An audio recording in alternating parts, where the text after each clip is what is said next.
हिंदी में यूपीएससी की तैयारी से संबंधित प्रोग्राम्स को देखने के लिए सब्सक्राइब करें स्टडी IQ IAS हिंदी। नमस्कार दोस्तों, स्वागत है आपका study IQ IAS Hindi channel पर। देखो, हम लोग सभी जानते हैं कि 1945 में जब द्वितीय विश्व युद्ध की समाप्ति हुई तो फिर एक बहुत ही छद्म युद्ध की शुरुआत हुई, जिसको हम लोग स्यूडो वॉर भी कह सकते हैं, और इसे नाम दिया गया था शीत युद्ध, कोल्ड वॉर। इस कोल्ड वॉर के दौरान में अमेरिका और तत्कालीन सोवियत संघ के बीच में जो एक रस्साकसी की स्थिति थी वो लंबे समय तक बनी रही, और वर्ष 1991 में सोवियत संघ के विघटन के बाद इस शीत युद्ध की समाप्ति हुई थी। और एक तरीके से कह सकते हैं कि द्विध्रुवीय जो विश्व व्यवस्था उस समय तक कायम थी, उसकी समाप्ति होकर के एक ध्रुवीय विश्व व्यवस्था यानी कि यूनिपोलर वर्ल्ड ऑर्डर जैसी गतिविधियों को हम लोगों ने देखा था। लेकिन हाल के समय में फिर से कुछ नई गतिविधियां चल रही हैं, जिसे कई विचारकों ने कहा है कि साहब कहीं ऐसा तो नहीं कि फिर से जो यह विश्व है यह शीत युद्ध के दूसरे संस्करण की ओर गुजर रहा है।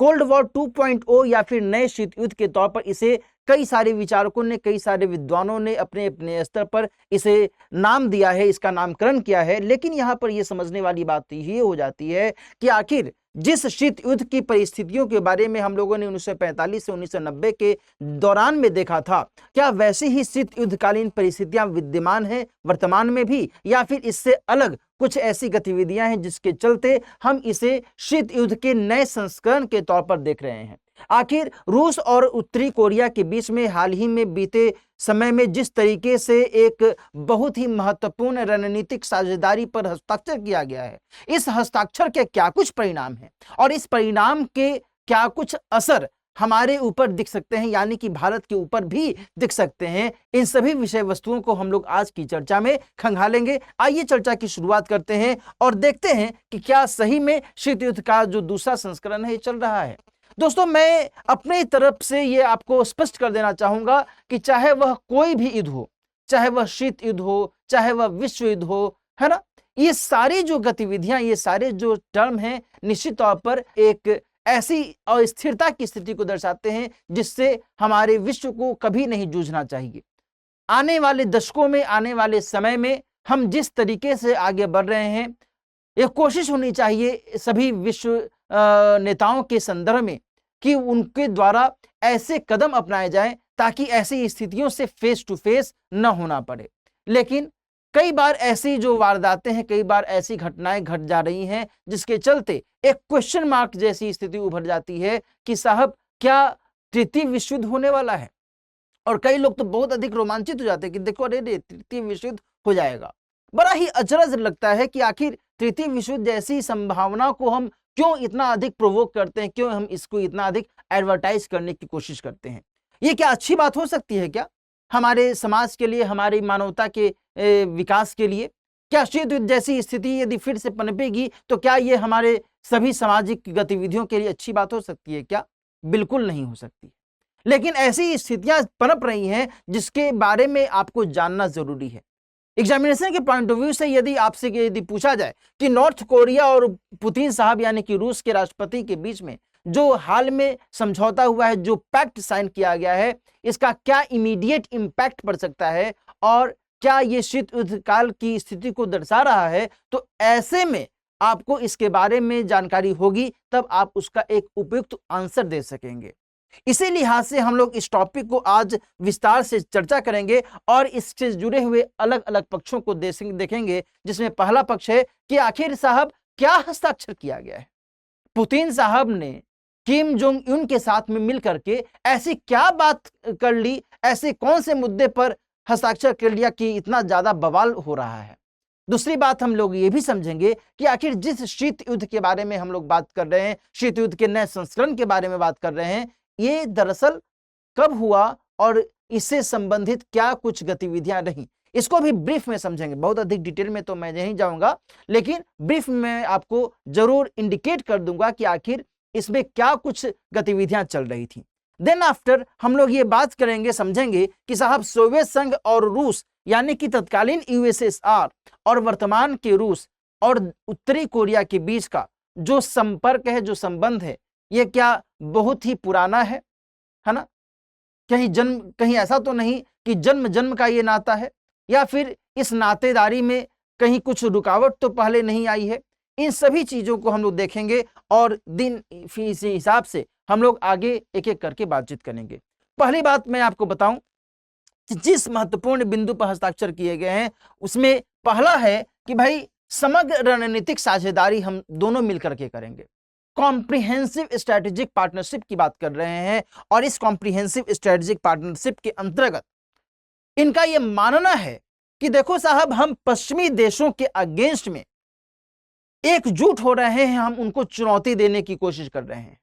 Point to be noted my friends, पश्चिमी देशों के अगेंस्ट में, पश्चिमी देश का मतलब यूरोप के जो सामान्य तौर पर विकसित देश माने जाते हैं,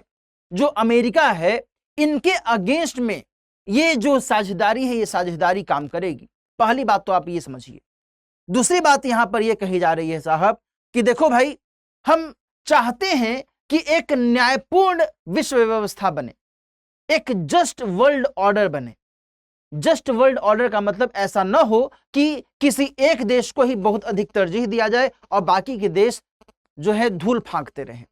किसी एक देश को ही महत्वपूर्ण स्थान दिया जाए और बाकी देश यूं ही गिरगिराते रहें। ऐसा नहीं होना चाहिए। इसलिए इनका एक तर्क है इस साझेदारी के संदर्भ में कि भाई हम एक न्यायपूर्ण विश्व व्यवस्था और बहुत ध्रुवीय विश्व व्यवस्था की वकालत करते हैं। तो यहां पर इस पॉइंट को नोट कर लेना चाहिए दोस्तों कि पहला जो इनका साझेदारी का मकसद है वो है पश्चिमी देशों को चुनौती।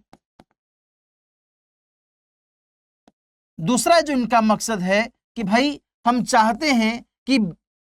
बहुध्रुवीय विश्व व्यवस्था और न्यायपूर्ण विश्व व्यवस्था को महत्व दिया जाए, है ना। विश्व व्यवस्था और न्यायपूर्ण, किसी के साथ कोई भेदभाव न हो। Getting it. यहां पर एक बात और नोट करने की आवश्यकता है दोस्तों कि इसमें जो दूसरा पॉइंट है वो कहता है कि त्वरित सैन्य एवं अन्य सहायता हम मुहैया कराएंगे। कब? जबकि ऐसी स्थिति उत्पन्न हो जाएगी जहां एक देश के अगेंस्ट में कोई हमला हो जाए और तब फिर जो दूसरा देश है वह अपने सभी उपलब्ध माध्यमों से, संसाधनों से दूसरे देश की मदद करेगा। सिंपली यहां पर यह कहा जा रहा है कि यहां पर नॉर्थ कोरिया है, यहां पर रूस है, और यदि रूस के अगेंस्ट में कोई हमला होता है किसी भी देश के द्वारा या किसी भी देशों के समूह के द्वारा, तो फिर नॉर्थ कोरिया रूस की मदद करेगा अपने सभी उपलब्ध संसाधनों के जरिए। और दूसरी तरफ नॉर्थ कोरिया के अगेंस्ट में यदि ऐसा कोई हमला होता है तो ऐसी ही मदद रूस के द्वारा की जाएगी। और इस तरीके से ये दोनों इस साझेदारी के अमूल्य या फिर कहें महत्वपूर्ण हिस्सा बन गए हैं। दोस्तों यहां पर यह तर्क दिया गया है कि हमारा जो यह पैक्ट है, यह पैक्ट संयुक्त राष्ट्र के अनुच्छेद 51 के अनुकूल है। अब यहां पर साहब एक छोटी सी बात ये आपको समझनी जरूरी है कि यह अनुच्छेद 51 क्या कहता है। अनुच्छेद 51 यहां पर रक्षा के स्तर पर एक दूसरे के साथ सहयोग या फिर एक दूसरे के साथ संबंध बनाने की बात करता है। तो यहां पर इस चीज को ध्यान में रखने की आवश्यकता है कि आखिर कौन से ऐसे बिंदु हैं जो कि एक प्रश्नवाचक चिन्ह खड़े कर रहे हैं आने वाले भविष्य के संदर्भ में। दोस्तों यदि हम थोड़ा सा शीत युद्धकालीन स्थितियों को देखें तो ध्यान रखिएगा कि वर्ष 1939 से लेकर के 1945 का जो दौर रहा था ये वर्ल्ड वॉर 2 के तौर पर जाना जाता था, जिसके अंतर्गत हमने ये देखा हुआ है कि कैसे जर्मनी, जापान, इटली के अगेंस्ट में और उसके साथ जो अन्य छोटे छोटे देश शामिल थे उनके अगेंस्ट में संयुक्त राज्य अमेरिका, ब्रिटेन, रूस यानी तत्कालीन सोवियत संघ, इन सभी की भूमिका रही थी। लेकिन होता यह है कि वर्ष 1945 में जब द्वितीय विश्व युद्ध की समाप्ति हो जाती है और इन बिटवीन देखो होता है यह है कि जो तत्कालीन यूएसएसआर था यानी सोवियत संघ था और जो यूएसए था यानी संयुक्त राज्य अमेरिका था, इनके बीच में विचारधारा के स्तर पर एक बहुत बड़ा अंतराल पैदा हो जाता है, बहुत बड़ी खाई पैदा हो जाती है, जहां यूएसएसआर समाजवादी मान्यता को मानने वाला देश था, वहीं यूएसए पूंजीवादी विचारधारा को तरजीह देने वाला देश था। और ये दोनों ही कदापि नहीं चाहते थे कि हमारे अगेंस्ट में कोई भी व्यापक प्रसार कर सके। साथ ही यहां पर ध्यान रखिएगा कि इस समय तक यूएसए के पास में नाभिकीय शक्ति भी आ चुकी थी। हम सभी को पता है कि किस तरीके से 1945 में जापान के नागासाकी और हिरोशिमा पर अमेरिका के द्वारा परमाणु हमले किए गए थे, और इस समय तक रूस और यूएसए दोनों के पास में परमाणु हथियार आ चुके थे, और ये दोनों ही अब नहीं चाह रहे थे कि हम इनका इस्तेमाल करें, क्योंकि इसकी भयावहता से सभी लोग परिचित हो चुके थे।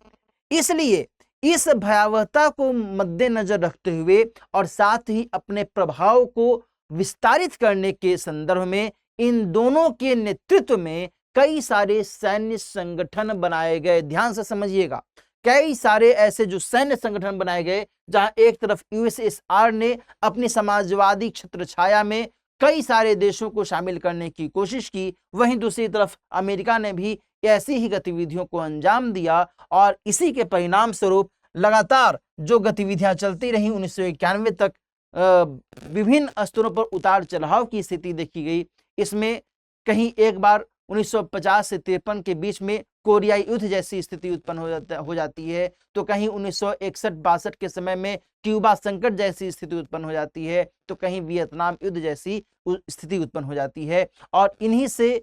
उभरते हुए, इन्हीं से डूबते उतराते हुए 1991 में जाकर के सोवियत संघ का विघटन हो जाता है, और देन फिर 1991 के बाद लगातार एक ध्रुवीय विश्व व्यवस्था, यानी कि अमेरिका के नेतृत्व में या फिर अमेरिका के केंद्र में रहते हुए एक वर्ल्ड ऑर्डर की स्थिति पनपती है। लेकिन उसके बाद से ध्यान रखिएगा कि धीरे धीरे जो विकासशील देश हैं, लाइकवाइज जो चीन है, भारत है, इसके बाद खुद रूस एक महत्वपूर्ण देश के तौर पर और अधिक बेहतर तरीके से उभरता है, और कई सारे अन्य देश भी इस भूमिका में आने लगते हैं कि वो भी अपना महत्व दर्शा सकें, और ऐसे में एक बहुध्रुवीय विश्व व्यवस्था जैसी संकल्पना या फिर मल्टी वर्ल्ड ऑर्डर जैसी जो स्थिति है वो सामने आने लगती है। और इस बीच अमेरिका और रूस के बीच में फिर से जो तनातनी का उभार है वह होने लगता है, और वर्तमान में हम देख रहे हैं कि फिर से ये दोनों देश एक दूसरे के आमने सामने आ चुके हैं। अब इसके अलावा हम लोग जिस महत्वपूर्ण बिंदु पर बातचीत करने वाले हैं, ये मैंने एक पृष्ठभूमि के स्तर पर आपको बताई कि आखिर शीत युद्ध के समय में कैसी पृष्ठभूमि रही थी, और वर्तमान की स्थिति को हम लोग इसी के साथ थोड़ा सा कोरिलेट करते हुए समझेंगे, पढ़ेंगे। देखो, जब हम लोग कोरियाई संदर्भ में बातचीत करते हैं,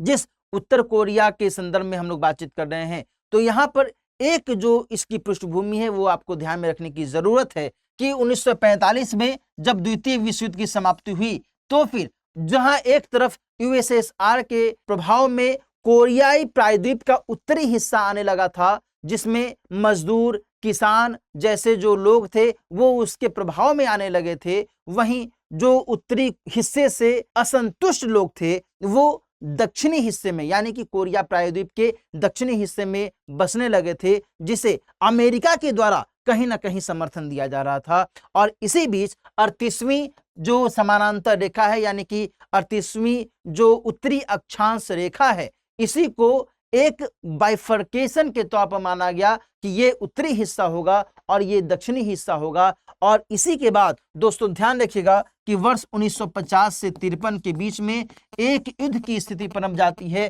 कोरिया युद्ध इसे कहते हैं, जहां एक तरफ कोरिया के उत्तरी हिस्से का सपोर्ट कर रहा था सोवियत संघ, वहीं कोरिया के दक्षिणी हिस्से का सपोर्ट अमेरिका के द्वारा मिल रहा था। और इसी के बाद वर्ष 1953 में जाकर के यह जो युद्ध है समाप्त होता है, और एक DMZ यानी कि डीमिलिटराइज्ड जोन के तौर पर इस 38वीं समानांतर रेखा के आसपास के क्षेत्र को जाना जाता है। और इस तरीके से कोरियाई युद्ध की समाप्ति के बाद उत्तरी कोरिया और दक्षिणी कोरिया के तौर पर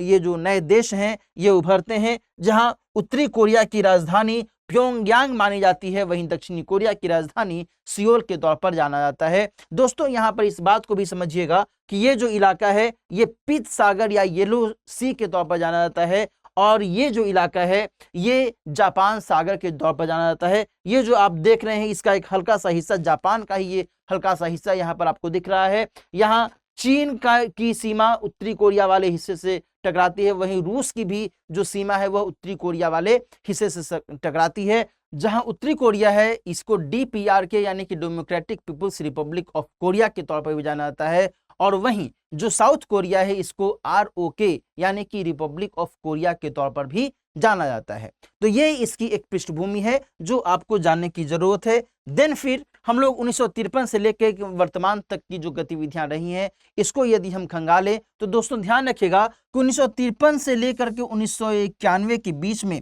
रूस और DPRK यानी कि democratic people's republic of Korea के बीच में बहुत अधिक खास संबंध यहाँ पर नहीं दिखता है ना। यहाँ पर रूस और जो रिपब्लिक ऑफ कोरिया है इनके बीच में एक खास संबंध, एक बेहतर संबंध, नजदीकी संबंध की स्थिति यहाँ दिखती है। और 1991 में सोवियत संघ का विघटन होता है। इसके बाद जाकर के वर्ष 2000 में एक नया परिवर्तन होता है रूस के नेतृत्व में, और ये परिवर्तन दरअसल होता है कि व्लादिमीर पुतिन रूस के नए राष्ट्रपति के तौर पर नियुक्त होते हैं, और लगातार इनके द्वारा DPRK यानी कि उत्तरी कोरिया के साथ में संपर्क कायम करने की कोशिश तो की जाती है, लेकिन इसके बावजूद ध्यान रखिएगा कि कुछ समय तक जो रूस है वो उत्तरी कोरिया के द्वारा किए जाने वाले नाभिकीय परीक्षणों आदि का विरोध भी किया जाता रहा है, प्रतिबंध भी लगाए जाते रहे हैं, और प्रतिबंध लगाने में इस रूस की बहुत बड़ी भूमिका भी रही थी। लेकिन यहाँ पर एक बहुत बड़ा जो ड्रास्टिक चेंज आता है वो आता है वर्ष 2022 में। 2022 में क्यों? क्योंकि उस समय रूस और यूक्रेन के बीच में युद्ध की शुरुआत हो जाती है, और अब यहाँ पर रूस को लगने लगता है कि मैं कहीं ना कहीं इस पूरी वैश्विक बिरादरी से अलग थलग हो सकता हूं, और ऐसे में रूस ने उन महत्वपूर्ण देशों के साथ अपने संपर्क को बेहतर बनाने की कोशिश करनी शुरू कर दी जो कि अमेरिका और पश्चिमी देशों के अगेंस्ट में थे, और उन्हीं में से एक देश जो है वो कौन है? नॉर्थ कोरिया है, उत्तरी कोरिया है। और इसी के साथ फिर लगातार रूस ने उत्तरी कोरिया के साथ में मिसाइल प्रौद्योगिकी के स्तर पर, या फिर कहें खाद्य सुरक्षा के स्तर पर, ऊर्जा सुरक्षा के स्तर पर आपस में लेन देन करने शुरू कर दिए, और तब फिर जाकर के यहाँ पर बात ये सामने आने लगती है कि उत्तरी कोरिया और रूस एक दूसरे के और अधिक नजदीक आने लगते हैं, और इसी का परिणाम आज के संदर्भ में हम देख रहे हैं कि एक पैक्ट पर हस्ताक्षर इन दोनों ने किया है। तो यहाँ पर जब हम DPRK और रूस के आपसी हित को टटोलें तो जहां DPRK रूस को हथियार, मिसाइल और अन्य सैन्य सामग्री मुहैया करवा रहा है, वहीं रूस जो है वो DPRK को मिसाइल प्रौद्योगिकी, भाई मिसाइल तो वो मुहैया करवाता है उत्तरी कोरिया, लेकिन जो तकनीक है वो तकनीक रूस से मिल जा रही है ना। और उच्च तकनीक युक्त जो नाभिकीय हथियार हैं वो भी रूस के द्वारा इसको मुहैया करवाए जा रहे हैं। इसके अलावा ऊर्जा आपूर्ति और खाद्य आपूर्ति की भी जो सुविधा है वो भी रूस के द्वारा मुहैया करवाई जा रही है। ये बात मैंने आपको कही ही। यहाँ पर दोस्तों ध्यान रखिएगा कि आखिर रूस ने इस तरीके से क्यों उत्तरी कोरिया के साथ में एक नजदीकी संबंध अपनाने की कोशिश की। हम सभी जानते हैं कि जब यूक्रेन के साथ रूस का घमासान शुरू हुआ तो रूस के अगेंस्ट में तो प्रतिबंध लगाया गया। जिस तरीके से उत्तरी कोरिया के अगेंस्ट में पश्चिमी देशों के द्वारा लगातार प्रतिबंध लगाए गए, तो वैसे ही रूस के अगेंस्ट भी तो प्रतिबंध लगाया गया। और जब प्रतिबंध लगाए गए तो रूस को आमदनी कहां से होगी? रूस उन देशों के साथ संपर्क बढ़ाने लगा जिससे उसको आमदनी हो सकने की कुछ संभावनाएं देखी जा रही थी, और इसी में उसने उत्तरी कोरिया को एक बेहद महत्वपूर्ण देश के तौर पर चुना। यहां तक कि दोस्तों ध्यान रखिएगा कि जिस शीत युद्ध 2.0 के संदर्भ में हम लोग आज देख रहे हैं, बातचीत कर रहे हैं, इसके इक्वेशन को यदि हम थोड़ा टटोलें तो फिर ध्यान रखिएगा कि रूस के नेतृत्व में या रूस के सहयोग में कई सारे देश जैसे कि ईरान, जैसे कि चीन और उत्तरी कोरिया को हम शामिल देख सकते हैं, इजंट इट, जहां ये एक गुटबंदी के तौर पर सामने आ रहे हैं। वहीं जो संयुक्त राज्य अमेरिका है वह एशियाई क्षेत्र में, यानी कि कहें पूर्वी एशियाई क्षेत्र में, या फिर कहें कि कोरियाई प्रायद्वीप वाले क्षेत्र में जापान और दक्षिण कोरिया के साथ अपने सहयोग को लगातार बढ़ा रहा है। हम सभी ने लगातार समाचारों में यह भी सुना है कि जापान और दक्षिण कोरिया के द्वारा उत्तरी कोरिया के माध्यम से जिस तरीके से लगातार जो हाइड्रोजन बम परीक्षण या फिर परमाणु परीक्षण या फिर मिसाइल परीक्षण जैसी स्थिति रहती है, उसकी आलोचना इन दोनों देशों ने लगातार की है ना। तो इससे इस बात को अंदाजा मिल सकता है कि संयुक्त राज्य अमेरिका इन देशों के साथ मिलकर के जो कोरियाई प्रायद्वीप वाले क्षेत्र में अपने प्रभाव को और अधिक मजबूत करने की सोच रहा है। और ऐसे में इसी कारण से यहाँ पर जो शीत युद्ध 2.0 जैसी जो बातें कही जा रही हैं, ये यहाँ पर एक तरीके से पुष्ट होती हुई दिखती हैं। गेटिंग इट और नॉट। अब यहाँ पर जो एक मुद्दा है वो ये है कि साहब इस पूरे मुद्दे में चीन की क्या स्थिति सामने दिख रही है और भारत की क्या स्थिति सामने दिख रही है। दोस्तों ध्यान रखिएगा कि जो चीन है ये जहां एक तरफ रूस के साथ संपर्क तो कायम रखना चाहता है, निश्चित तौर पर इसे अपना हित रूस के साथ दिख रहा है, लेकिन दूसरी तरफ चीन को यहां पर एक बात और सता रही है कि कहीं ऐसा न हो कि रूस ही इस पूरे क्षेत्र में अपने प्रभाव को, अपने प्रभुत्व को फिर से इतना अधिक उभार ले ताकि वो आगे बढ़ जाए और मैं पीछे ही रह जाऊं। चीन को यह बात कहीं ना कहीं खटक रही है और ऐसे में उसको लेकर के विद्वानों के मन में यह भी धारणा बन रही है कि यह शायद संभव नहीं हो कि चीन लंबे समय तक रूस का साथ दे या फिर चीन और रूस के बीच में जो गाढ़ी दोस्ती है उसमें हमेशा एक अटूट बंधन की स्थिति बनी रहे। इट मे बी पॉसिबल कि चीन आने वाले समय में अपने सेल्फ इंटरेस्ट को मद्देनजर रखते हुए रूस से अलग हट करके भी कुछ अन्य रणनीति अपनाने की ओर फोकस करे। ठीक है जी। यही दूसरी तरफ जब हम भारत के संदर्भ में बात करते हैं दोस्तों, तो आपको यह समझने की जरूरत है भारत का रूस के साथ भी, अमेरिका के साथ भी, है ना, जापान, दक्षिण कोरिया, इन सभी के साथ में एक बेहतर रिलेशनशिप रहा है।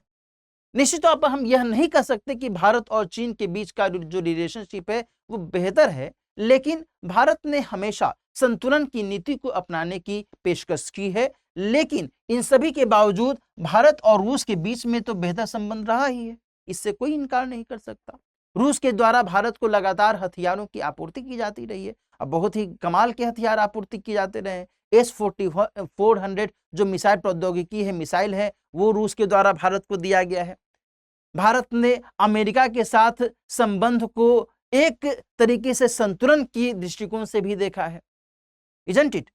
आपको पता होना चाहिए कि जो अमेरिका का एक बहुत ही महत्वपूर्ण काटसा है, काटसा का नाम सुना है आपने, इस काटसा को अलग रखते हुए, इस काटसा के प्रभाव को अलग रखते हुए भारत ने रूस के साथ रक्षा प्रौद्योगिकी के स्तर पर साझेदारी निभाई है। दोस्तों ध्यान रखना चाहिए आपको कि काटसा के अंतर्गत अमेरिका उन सभी देशों के साथ में अपने रक्षा संबंध को विच्छेदित कर देने की कोशिश करता है या फिर समाप्त कर देने की कोशिश कर देता है, जो कि रूस या फिर उत्तरी कोरिया जैसे देशों को या फिर ईरान जैसे देशों के साथ मिलकर के कोई भी ऐसा रक्षा व्यापार में अपनी भूमिका निभाते हैं, है ना। तो यहाँ पर भारत ने जब रूस के साथ में S-400 मिसाइल प्रौद्योगिकी के संबंध में गतिविधियां की, तो अमेरिका ने इसको एक तरीके से प्रिविलेज दिया कि नहीं ठीक है आप कर सकते हैं। लेकिन आने वाले समय में यह देखने वाली बात होगी कि क्या अमेरिका लगातार भारत के साथ इस तरीके से एक सॉफ्ट पॉलिसी अपना सकेगा